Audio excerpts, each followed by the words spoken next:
Hello, guys. Good day. This is Anne of Reinforce Me Club, your fellow positive reinforcer. Today, we're going to talk about cutting ties. Why walking away is the most powerful move you can make.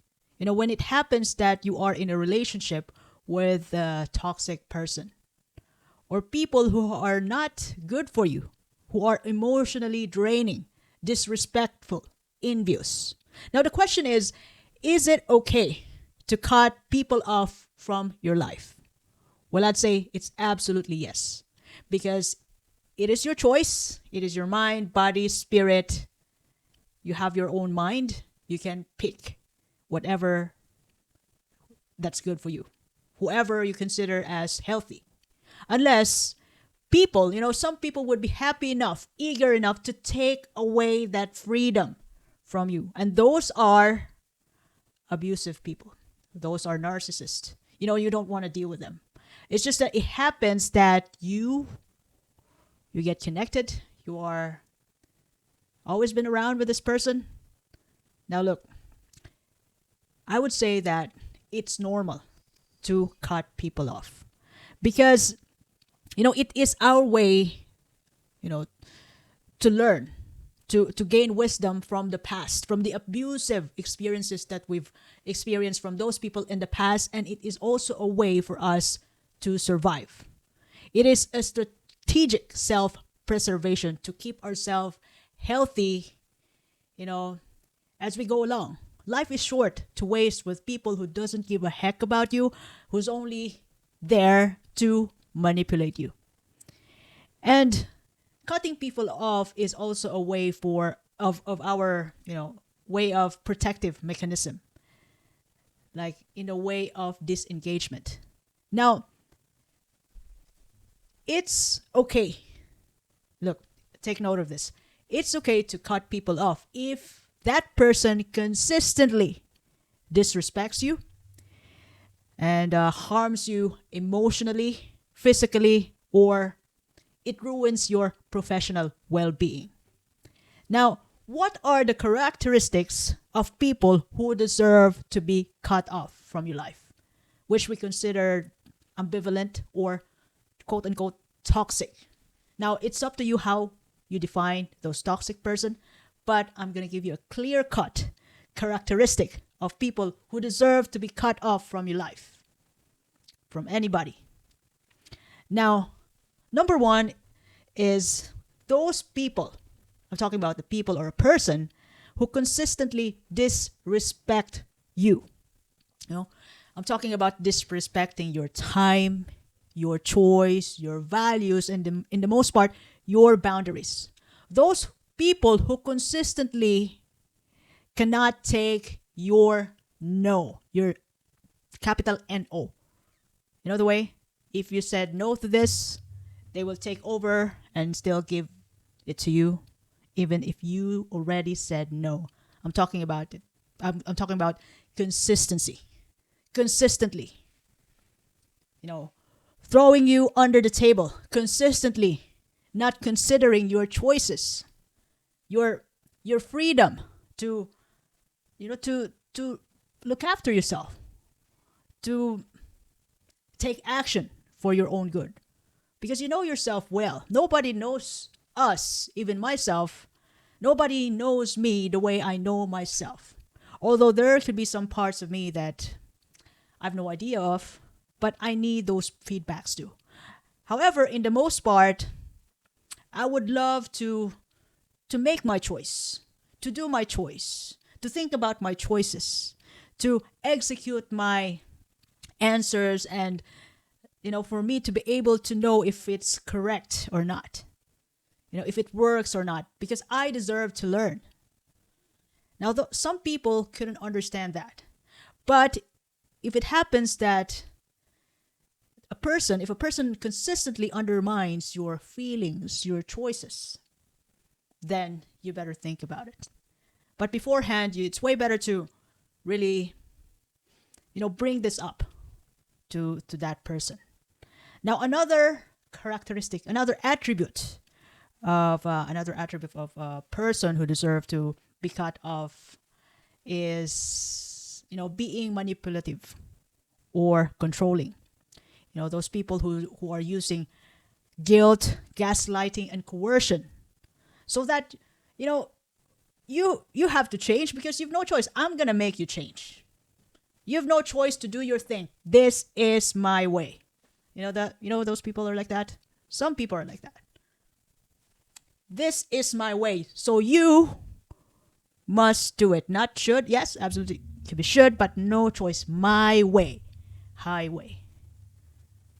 So if you're not happy enough to do that, in the long run, sometimes you're gonna have more doubts about yourself, following others' way, forgetting about yourself.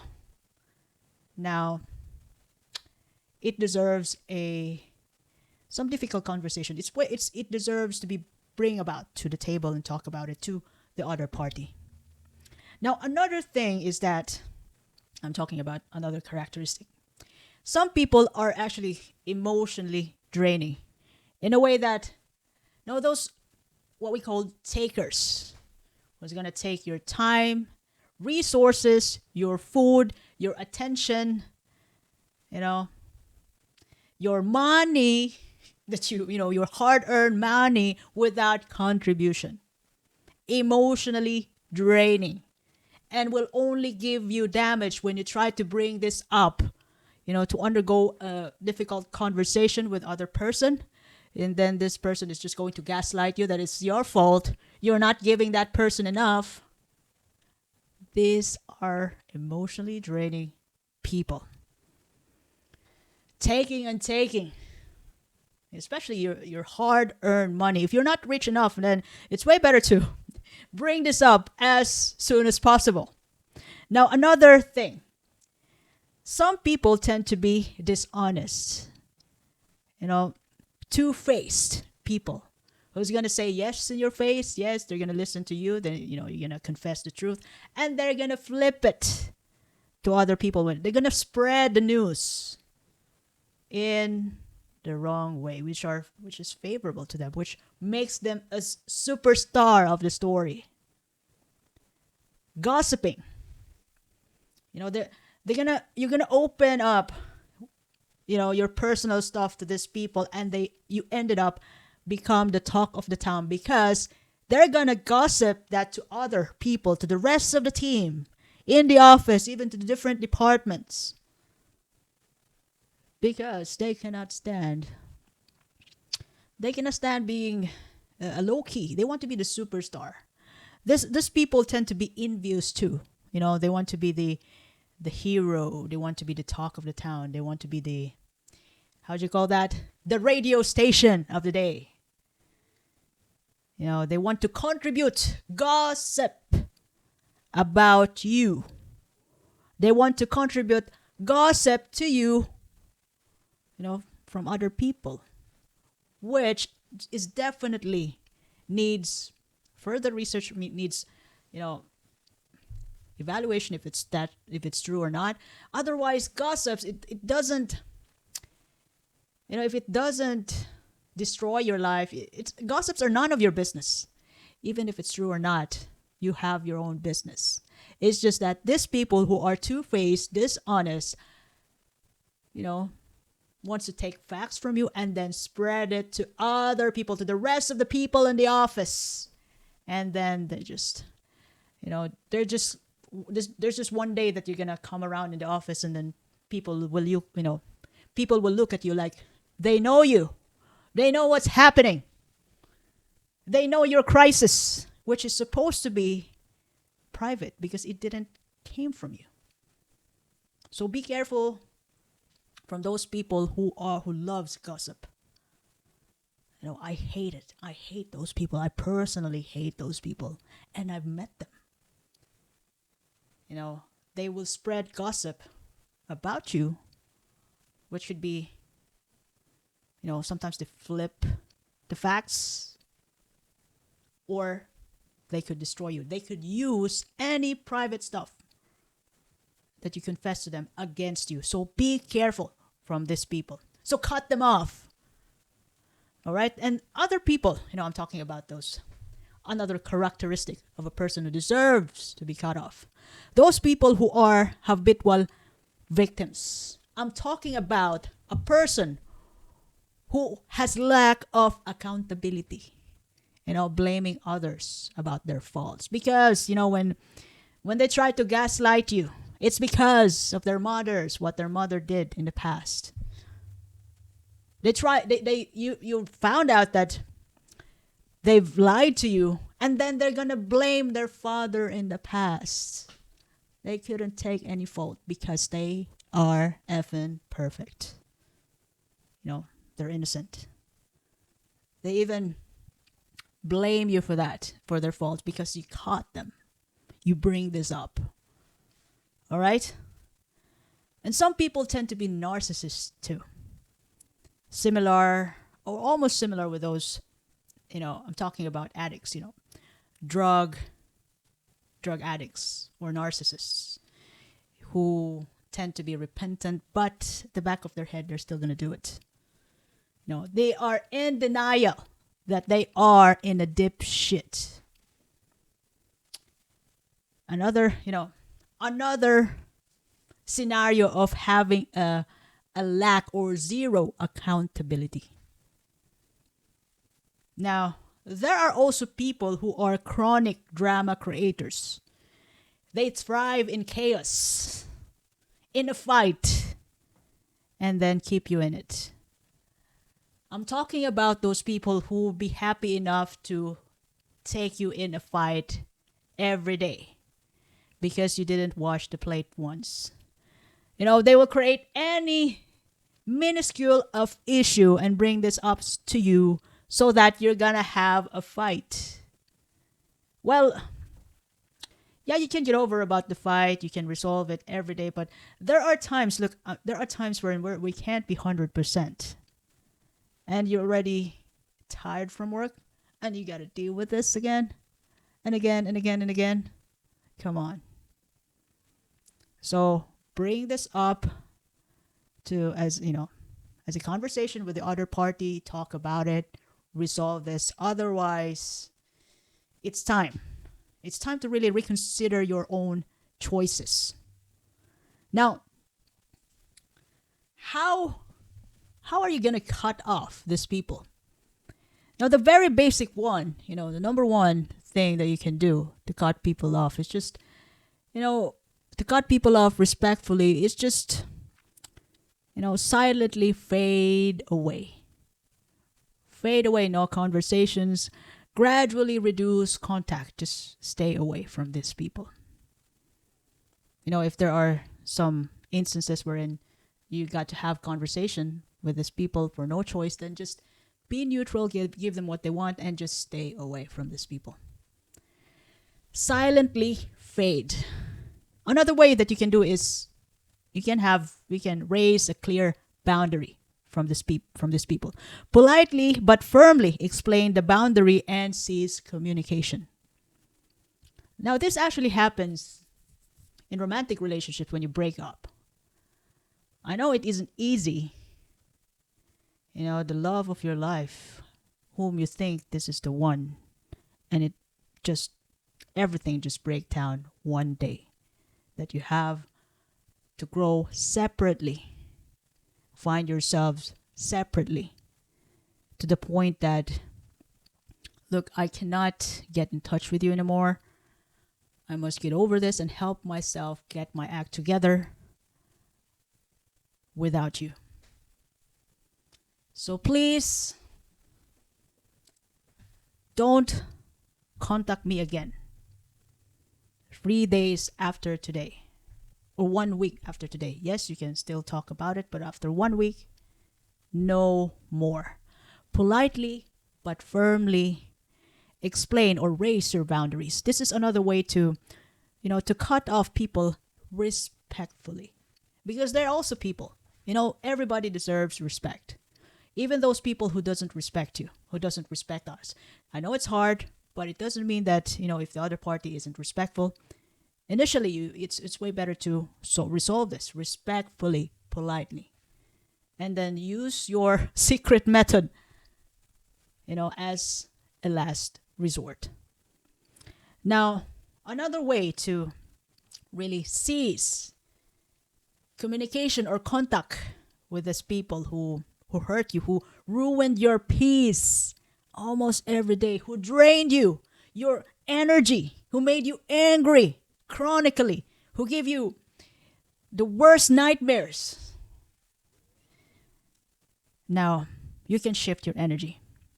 Stop feeding these people with attention, validation, and emotional reaction. Now, let's go back to the number one, which is silently fading, staying away from these people gradually reducing contact from these people. And another best way that you can do is change your environment, change your routine. You know the way? Remove yourself from the space where they have access to you.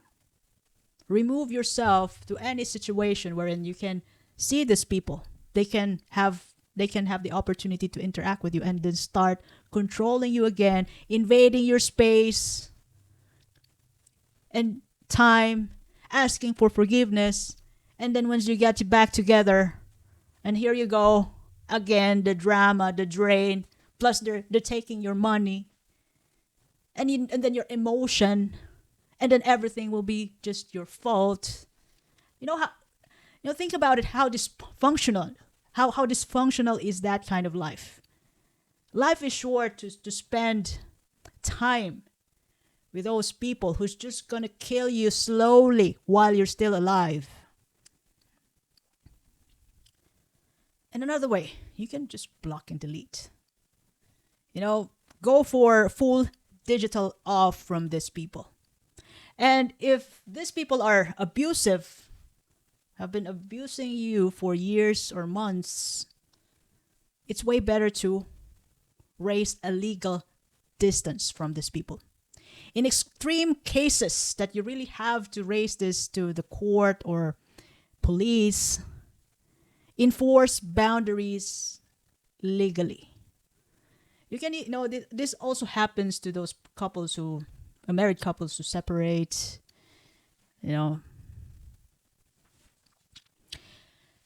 And once you realize your freedom of not having these people around, that's the perfect time wherein you can, you can feel the mental clarity in your mind.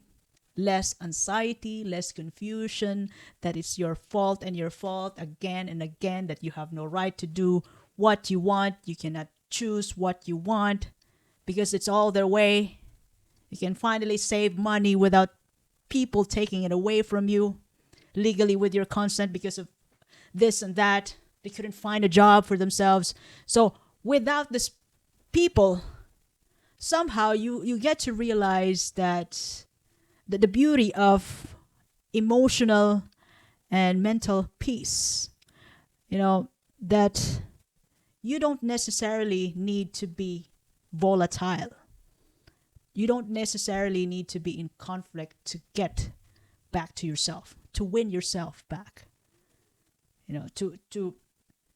To really, fight for your own values. Now, another thing, when you stay away from these people, you're going to have, I promise you, you're going to have a better self-worth. And having your effort to separate from these people, you are actually teaching yourself that you deserve a respectful relationships, that you deserve to be loved as you are and accepted as you are, or even you deserve a respect because you're as a different person with your own way, with your boundaries. You deserve it. You teach yourself, and you're going to be proud of it. And that's also, in that way, you're going to earn a positive energy and time for yourself, building yourself again, getting your act together again. From being damaged by that person who just destroyed your mental and emotional peace for a long time. And since you pull yourself off from those people, you're going to have stronger boundaries. You're going to love and value yourself more. And, this is another best perks or benefit that you can get, from staying away from these toxic people. You're going to have increased focus and productivity. The way you're going to build yourself up. You're going to have all the time to travel, to go to places where you want to go, to finish your household chores, finish your project, submit your projects in time. You're going to be unstoppable without unnecessary conflicts. It is draining. I can imagine. Oh my gosh. It's way better to be alone than be with a toxic person who's just going to drag you to hell, to the ground. And look, I'm telling you, you deserve a healthier relationship. And when you're away from these toxic people, it opens up a space for you, for people who are rooting for you, who respects your values, who uplifts you. And with all these ways, the benefits I brought up, being free from toxic people, look, you're going to enjoy a full personal empowerment, a sense of control over your life and environment with all your choices, whether they're right or wrong. It's your choices. And besides, if it's wrong, you're going to learn from it. You're accountable. You're going to be a better person who survived from the treatment of those toxic, abusive, manipulative narcissists. You're going to be much powerful because you survived something that no one could ever understand nor imagine how you ever make it living that kind of life. So all in all, it's okay to cut people off. If you deserve better, if you deserve freedom, if you think you deserve peace, then why not? So I hope I shared something valuable today. By the way, if you ever love this episode, you can follow me in YouTube, Facebook, Spotify, Apple Podcasts, Amazon Music, even in X. Reinforce Me Club. By the way, this is Anne, your fellow positive reinforcer. You can share this to your family and friends. I do appreciate your time and have a lovely day ahead. Thank you very much.